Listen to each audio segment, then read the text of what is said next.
My 7-year-old niece called suddenly on the phone. Run away now. Bewildered, I listened as she added something even more surprising. Don't go near your husband. When I put my niece's mysterious phone call on speaker, I was leaning out on the balcony taking photos. Suddenly, I noticed my husband right next to me, wearing an eerie smile. Wait, why? And then, my body was pushed off the balcony, suspended in midair. I'm Charlotte, 28 years old. 3 years ago, I married David, who is the same age as me. About a year and a half ago, just when we were discussing having children, he had a traffic accident and became paralyzed from the waist down, leading to a wheelchair-bound life. Since his discharge from the hospital, he's been withdrawn, and our conversations as a couple have dwindled. Moreover, ever since I started working to support our household, I've felt like David is avoiding me somehow. Maybe he's being considerate of me, or perhaps it's because I'm busy. I've wondered. Despite my efforts to initiate conversations with him, he retreats to his room immediately. I've been pondering what to do, and perhaps due to my distraction, I slipped on wax dripped on the stairs, spraining my ankle. Then, while opening a shelf above the sink, a knife almost fell on me. This won't do. I need to be more careful. But the presence of unused wax on the stairs and a knife in an unlikely high place has been bothering me. Why would they be there? Since no one else enters our home, it's just David and me. However, David struggles even to stand up independently, and the sink area is too narrow for his wheelchair. Could it be that I'm doing things and forgetting? Despite my doubts, I've been feeling restless lately.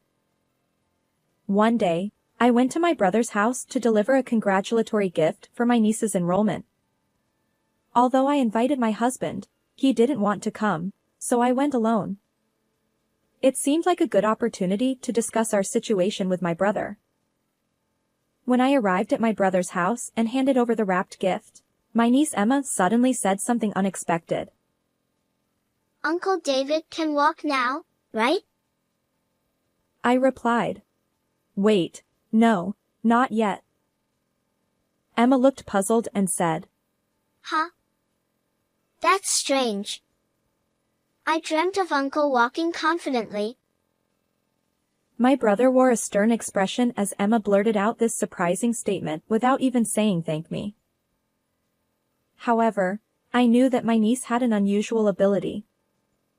Many times, events she dreamt about actually happened. These occurrences ranged from sudden rain showers to unexpected visitors. Mostly trivial things, and my brother dismissed them as coincidences. Just as Emma was about to continue her dream story, my usually mild-mannered brother sternly interrupted her, saying, Emma, stop it. Creating expectations only leads to disappointment. Emma, desperate to convey something to me, fell silent under my brother's glare. Frowning and upset, she lowered her gaze. Thank you, Emma. It makes me happy to hear that David might be able to walk. Both my husband and I had hoped for this outcome. Emma's mysterious words provided a glimmer of hope for David's future, lightening my heart. Perhaps, someday, my husband really will walk. Believing that is the one thing I can do now. And maybe, if that happens, our relationship will naturally mend. After a long time, with a newfound sense of brightness, I returned home. Hey, Emma said she dreamt that you can walk. It must be a premonition, I said with enthusiasm. But my husband retorted sharply. What?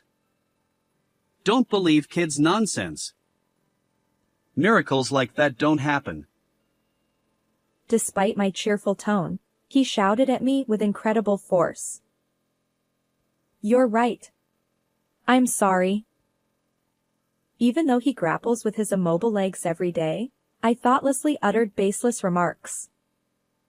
My shallowness left me deeply remorseful. I deserve to be scolded, I thought. Since that day, my husband has secluded himself in his room, refusing to share meals together. Even though we're under the same roof, I seem utterly alone. I made your favorite beef stew. Let's eat together, I offered. His response was cold. Not interested.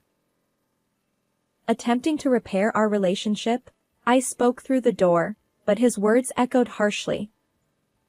The doorknob yielded no entry, the lock remained engaged from the inside. Please, open the door. I want to see your face and talk, I pleaded. His reply was firm. Leave me be. I need to think alone. So, I decided to observe for a while, avoiding any further strain on our relationship. A few days later, on my day off, I was cleaning when my husband unusually appeared in the living room. His expression was remarkably calm. I'm sorry about the other day. I went too far.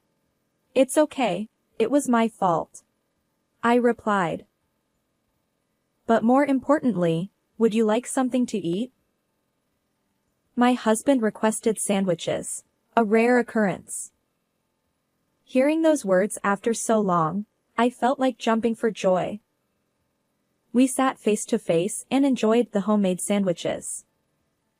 He happily polished off the entire plate, saying, "Delicious, delicious." I hope moments like this last forever. After the meal, my husband looked out the window and made a request. Hey, could you take a photo of the sunset?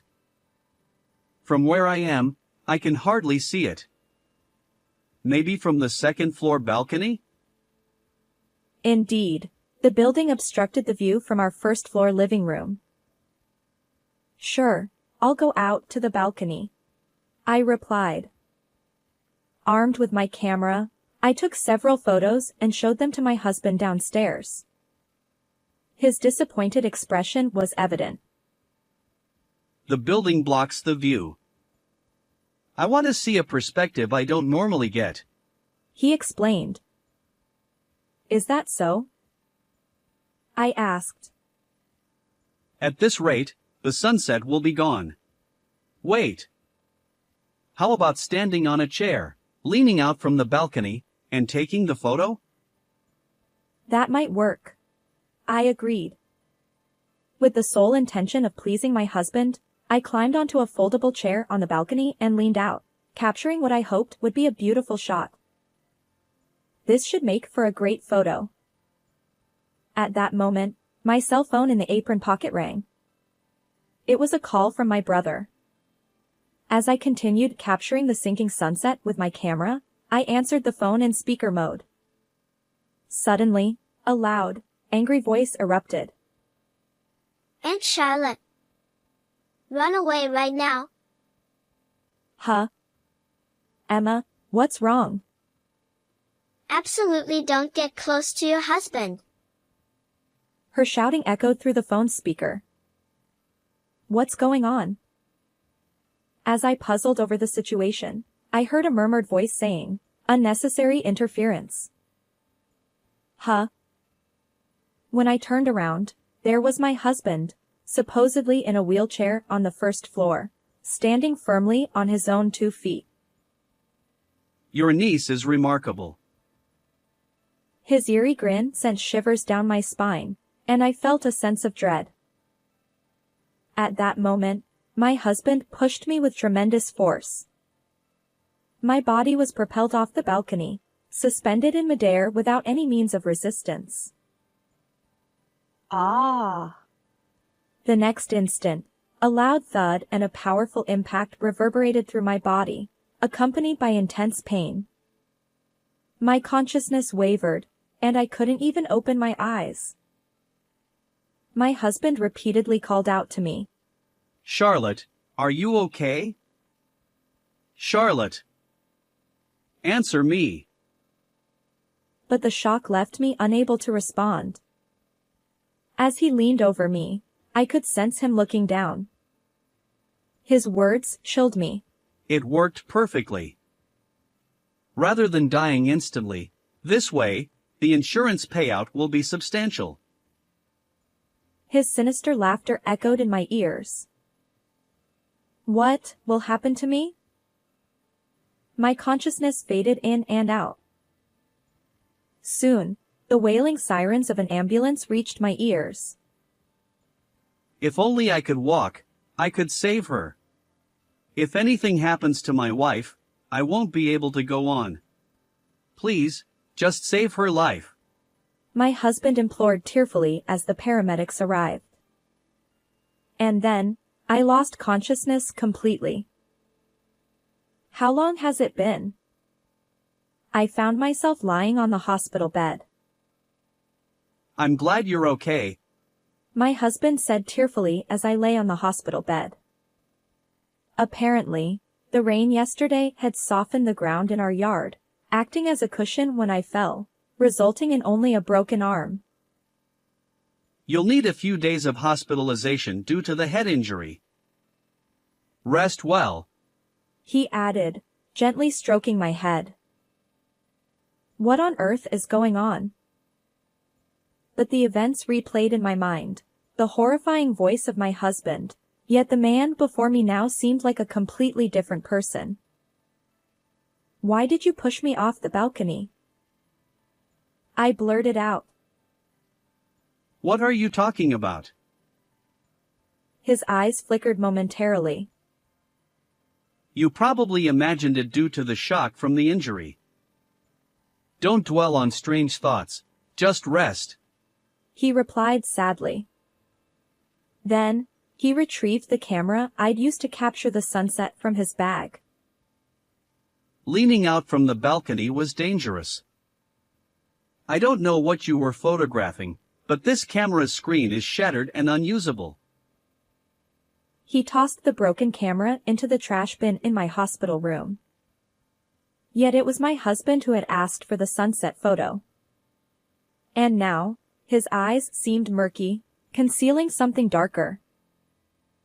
Afterward, my husband played the role of a concerned spouse, repeatedly thanking doctors and nurses for taking care of his injured wife, and then he left, leaving me behind. As I observed him calmly spinning his web of lies, my feelings turned icy, and all the love I once had seemed to vanish. Could it be that what Emma said was about this? I wondered, picturing my niece's worried expression and hearing her voice in my mind. Why didn't I take her words more seriously when she tried to help me with her mysterious abilities? The next day, as soon as I could sit up, I contacted my brother. Charlotte, are you okay? Thank goodness. He exclaimed. He had been worried after hearing my screams during our previous phone call. When I informed him about my broken arm and hospitalization, he promised to come right away. My brother arrived at the hospital with my niece in tow. Emma, her eyes filled with sadness, gently stroked my arm, which was encased in a cast. She revealed something surprising. When we last met, I wanted to tell you, Aunt Charlotte, I kept having dreams of you falling from a high place. It seems Emma was right. I replied. Emma had secretly used my brother's phone to call me after having the same dream again. My brother apologized, saying, I should have listened more carefully to what Emma was saying. He continued. From the tone of your phone call, I pieced together most of the situation. As he recounted what he had heard during our call, he revealed shocking facts I hadn't known. Determined, I thought, I'll expose all of that person's lies. And so, I made up my mind. 3 days later, I was discharged and returned home. As I entered the living room, my husband sat in his wheelchair. Oh, you're already discharged? It would have been better if you had taken more time for treatment. He was playing the role of a concerned spouse. His act made me nauseous. When I handed him the photo, his expression changed. Why? The camera was supposed to be broken. He stammered. But the picture was taken with the same camera I'd used to capture the sunset, a candid shot of him standing, about to attack me. The screen was shattered, but the SD card inside still had the photo data. I explained. This proves you can walk, and there's no denying it. He clicked his tongue and slowly rose from the wheelchair. Fine, if I'm caught, so be it. With an air of defiance, he began to confess everything. It appears that after the accident, my husband genuinely couldn't walk at first, but around 2 months later, he gradually regained the ability to walk. However, he continued pretending to be disabled because he believed it would yield higher compensation, insurance payouts, hospital fees, and the like. You've been deceiving me all along. My husband retorted. They say to deceive your enemies, start with your allies. And besides, there's no better deal than this. I've been genuinely worried about you, and I've done so much for you. I replied. He smirked, an unsettling grin on his face. Well, then he added. If you'd stayed in the hospital longer, you could have earned even more. Traffic accidents are the best for payouts. What? I was taken aback. He chuckled. Next time, I'll push you into traffic on a busy street. His laughter was disturbingly out of place. When did he become this person? It was hard to reconcile with the man he used to be. But dwelling on it now wouldn't change anything. Enjoy your laughter while you can. I'm reporting you to the police for pushing me, I declared. Without evidence? He challenged. What? I was incredulous. He leaned back in his wheelchair, feigning vulnerability. That photo was probably doctored. I really can't walk. Despite having just stood up, he resumed the wheelchair-bound act, attempting to evoke sympathy. I was utterly exasperated. Enough. There's more evidence. Another piece of evidence was an audio recording where my husband's voice could be heard saying, It worked perfectly. The insurance payout will be substantial. You didn't believe in Emma's mysterious abilities, but thanks to her, I obtained this evidence. That was the recording my brother made when he heard my scream after Emma called with a premonition dream. By the way, I'm also recording our current conversation on a voice recorder, I added. My husband retorted. Hand it over to me. My husband, who had always worn a faint smile, suddenly lunged at me, attempting to snatch them away. Call the police right away, I shouted, and my brother entered the living room. As it turns out, he had driven me home from the hospital. He had been secretly observing us the whole time. What have you done to my sister? My brother's clenched fist trembled with anger. Suddenly, my husband's demeanor changed dramatically, and he began apologizing profusely. Please, don't involve the police. He pleaded. You're apologizing to the wrong person. My brother retorted. My husband then took my hand, tears in his eyes. But I knew it was all an act.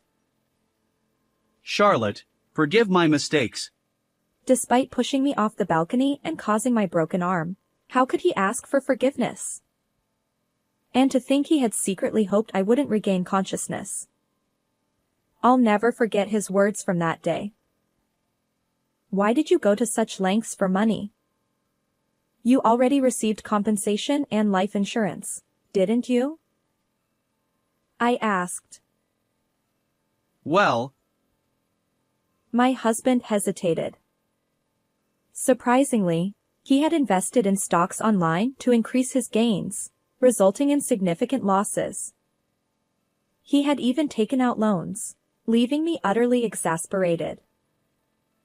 Charlotte, I'm truly sorry. Will you forgive me?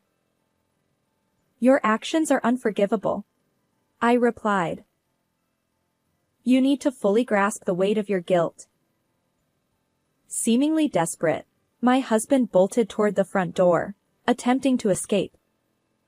But the police arrived just in time, apprehending him immediately. Watching this unfold, Emma murmured with wide-eyed surprise. Uncle David, so you really could walk? Enough. It's your fault. My husband snapped at our innocent niece. Emma calmly responded. You know, I dreamt that Uncle was wearing striped clothes and sitting in a dark room, holding his knees. Emma's prophetic dreams are real, I affirmed. Ugh. This is the worst. He shouted. My husband's miserable departure in the police car hinted at a grim future. Afterward, my husband and I divorced through legal channels. He had caused my injury, and I sought compensation. His deception for financial gain ultimately caught up with him, just as my niece had predicted. Furthermore, all the ill-gotten money will be reclaimed, and after serving his sentence, he is obligated to repay the full amount. I hope he lives with remorse for deceiving others from now on. I returned to work about a month and a half later, my broken arm healed. Occasionally, I share meals with my niece, who still dreams of the future. According to Emma, I'll meet a wonderful man and walk through life with him. I choose to believe in that bright future. How did you find this story? If you enjoyed it, consider subscribing to our channel. Until next time.